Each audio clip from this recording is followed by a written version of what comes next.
Kericuan ini terjadi dalam unjuk rasa imigran Afghanistan di Tanjung Pinang, Kepulauan Riau.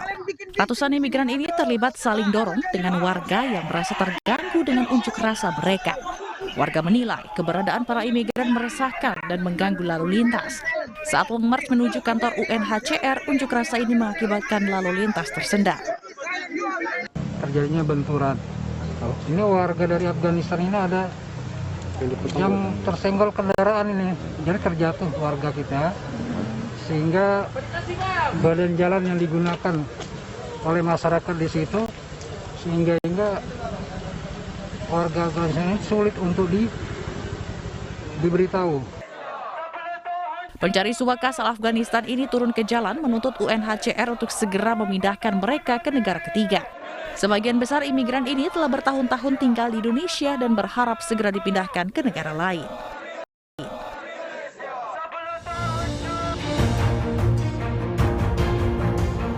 Selamat malam, apa kabar pemirsa? Ricuh unjuk rasa imigran Afghanistan tadi menjadi pembuka jumpa kita di iNews Prime. Kami akan menghadirkan informasi lainnya bersama saya Abraham Silaban.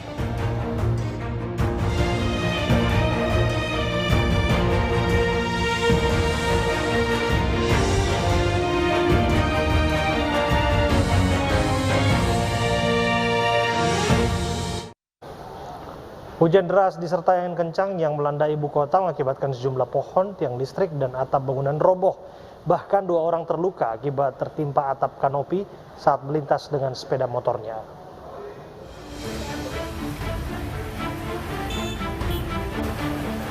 Atap kanopi berbahan baja ringan roboh diterpa angin kencang di Jalan Pahlawan Revolusi Durensawit, Jakarta Timur, Rabu siang. Atap kanopi milik toko furnitur ini menutup ruas jalan dan mengganggu arus lalu lintas. Tak hanya itu, atap kanopi sepanjang 6 meter ini juga menimpa sepeda motor yang melintas. Pengendara yang merupakan seorang guru dan tengah membonceng muridnya terluka. Kedua korban lalu dibawa ke rumah sakit. Lagi berdua sama boncengan. Tapi ibu berarti kaget, tiba-tiba kaget ya? Dari kanan ya, Bu? Iya, dari kanan. Pokoknya pasti seberang ya? Iya, seberang. Oh, apa yang luka, Bu? Tangan. Lagi patah, Bu, ya. Pohon beringin setinggi 15 meter di Jalan Rawasari, Cempaka Putih, Jakarta Pusat, tumbang.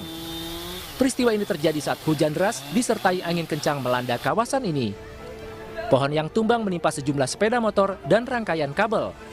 Selain itu, pohon juga menimpa sebuah warung kopi hingga nyaris ambruk. Petugas yang diterjunkan ke lokasi langsung mengevakuasi pohon dengan cara memotong batang pohon.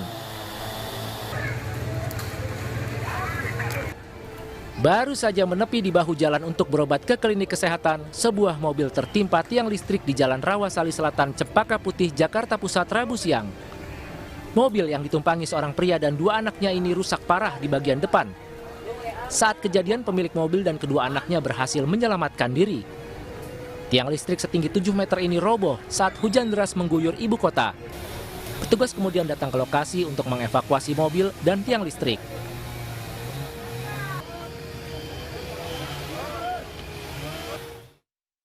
Gedung SMA 3 Solok Selatan di Kecamatan Sangir, Kabupaten Solok Selatan, Sumatera Barat ludes terbakar. Diduga api berasal dari pengisi daya ponsel yang tidak dicabut dari saklar.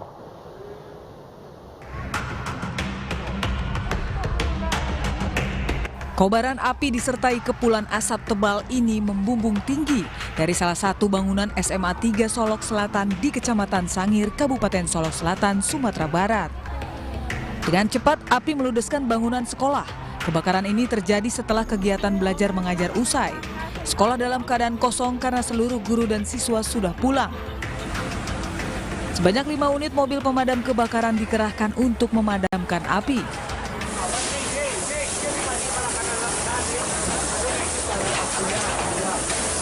Diduga peristiwa ini terjadi akibat adanya arus pendek listrik dari salah satu ruang kelas. Usul apinya Pak dari pengcas api Pak. Jadi mungkin nggak dicabut apa itu. Jadi terjadilah kebakaran di lokal. Apa aja yang terbakar dalam ruangan? Ada peralatan olahraga. Akibat kebakaran ini kerugian ditaksir mencapai miliaran rupiah.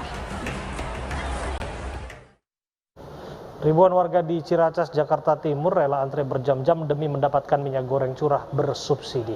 Sejumlah warga sempat kecewa karena minyak goreng curah terlambat tiba di lokasi.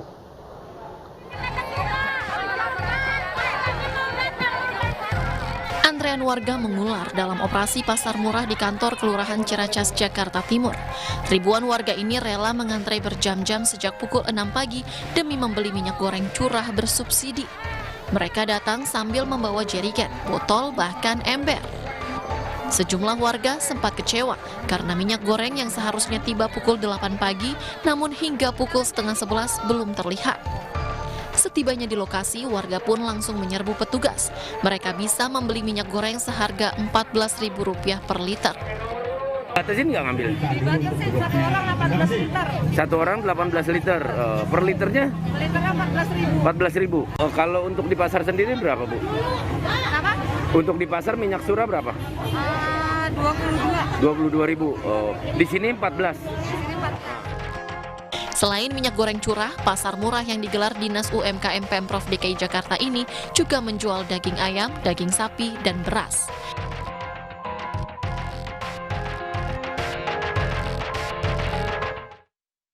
Antre minyak goreng curah juga terjadi di Tuban, Jawa Timur. Ratusan pedagang menyerbu mobil tangki bermuatan minyak goreng curah dan rela antre hingga tengah malam.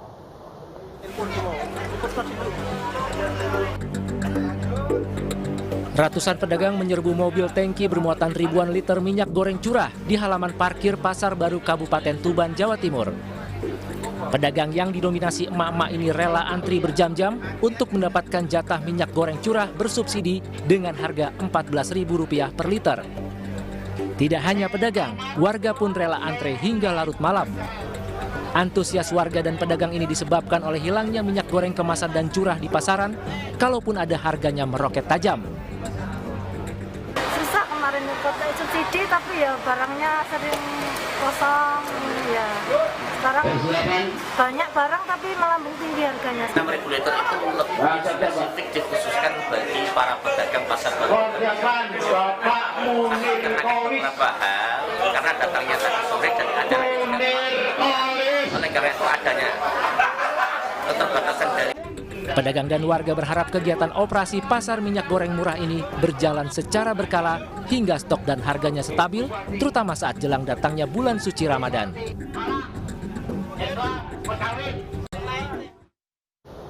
Kemacetan panjang yang disebabkan truk mengantre solar menjadi pemandangan sehari-hari di Mandailing, Natal, Sumatera Utara.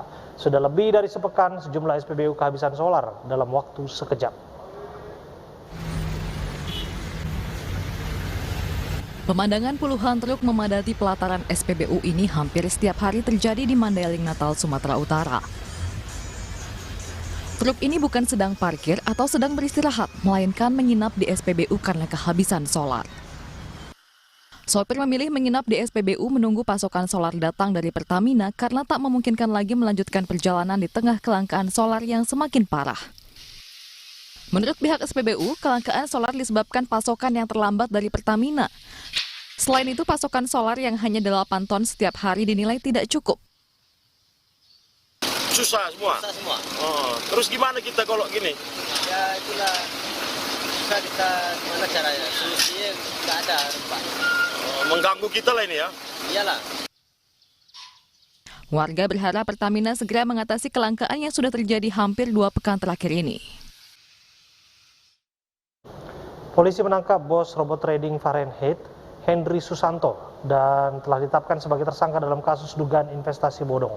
Dalam kasus ini, polisi membuka posko pengaduan bagi masyarakat yang dirugikan robot trading tersebut.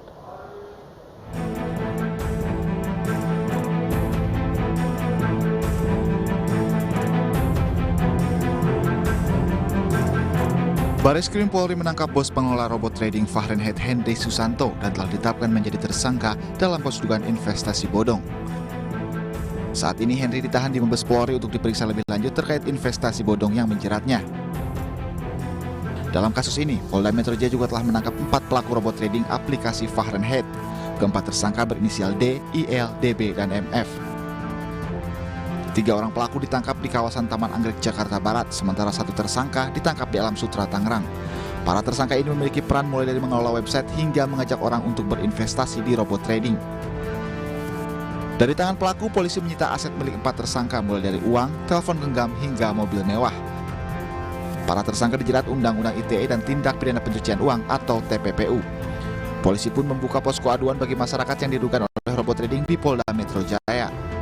Adapun kegiatan yang dilakukan oleh para pelaku ini yaitu mengajak para masyarakat untuk ikut trading di Fahrenheit ini. Jadi mereka menyiapkan robot di mana mereka menyampaikan dengan robot tersebut maka masyarakat akan terhindar dari kerugian atau hilangnya uang mereka yang sudah mereka letakkan atau mereka taruh atau mereka ikut sertakan di robot trading Fahrenheit ini. Setidaknya ada 55 laporan dan lebih dari 100 orang mengadukan soal dugaan investasi bodong Fahrenheit ke polisi. Polisi memastikan akan terus mengembangkan kasus ini dan akan terus memburu pelaku lain di aplikasi Fahrenheit. Kekaguman publik terhadap kekayaan para Crazy Rich selama ini dipamerkan di media sosial mulai berbalik arah. Gilang Widya Pramana alias Juragan 99, pria yang dikenal sebagai Crazy Rich Malang, bahkan harus membantah berbagai tudingan publik di media sosial.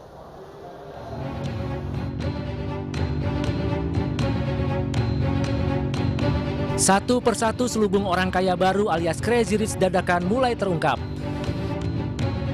Siapa sangka jet pribadi nan mewah yang selama ini dipamerkan Juragan 99 ternyata hanya pinjaman.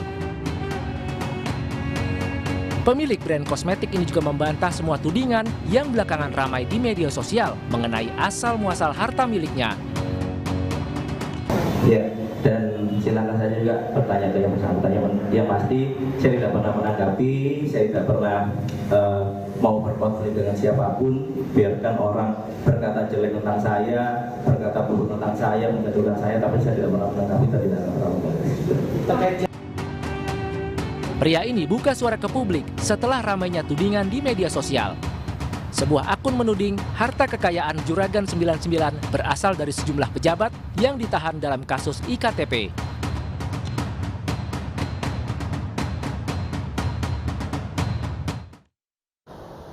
KRL Komuter Lain rute Bekasi Jakarta mengalami gangguan sejumlah perjalanan terlambat. Berikut rangkaian informasinya dalam berita pilihan hari ini.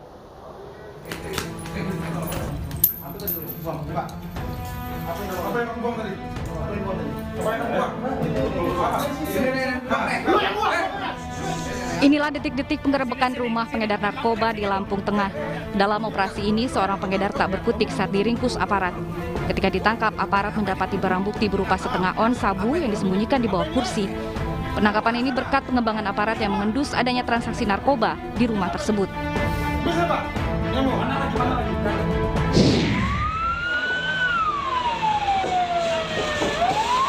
Pemadam kebakaran sektor Maros ini berjibaku menjinakkan api yang menghanguskan 2 rumah dan sebuah toko bangunan. Banyaknya material mudah terbakar dari dalam toko bangunan, membuat api cepat membesar dan menyebar ke bangunan lain. Diduga, sumber api berasal dari salah satu rumah di belakang toko bangunan. Api berhasil dikuasai setelah 8 mobil pemadam dikerahkan ke lokasi.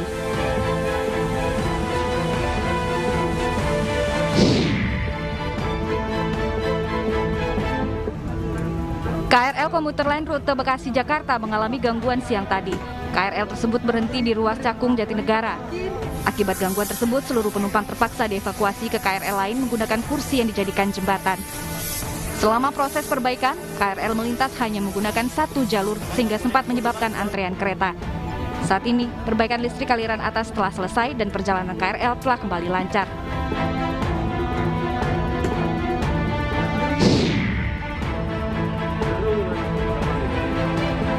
Truk ini terjebak di lumpur tebal saat nekat melintasi jalan yang tertimbun material longsor. Warga dan alat berat yang berada di lokasi berusaha mengevakuasi truk untuk keluar dari timbunan longsor. Sopir truk berdalih nekat menerjang longsor lantaran jika harus memutar arah memakan rute mereka menjadi lebih jauh. Longsor yang terjadi di jalur utama Grobogan menuju Salatiga dan Boyolali sudah terjadi sejak 1 minggu lalu. Akibat tanah longsor, akses menuju 3 kabupaten terputus dan dialihkan ke jalur Karanglangu, Kedung Jati, Grobogan, Jawa Tengah dengan jarak tempuh 2 kali lipat lebih jauh.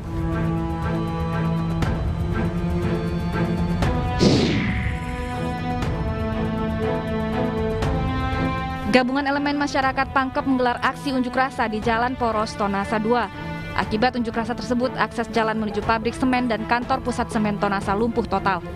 Tidak hanya berorasi, massa juga membakar ban bekas dan memblokade jalan. Dalam aksinya, pengunjuk rasa meminta agar pihak perusahaan semen Tonasa memperhatikan infrastruktur dan kesejahteraan warga sekitar pabrik.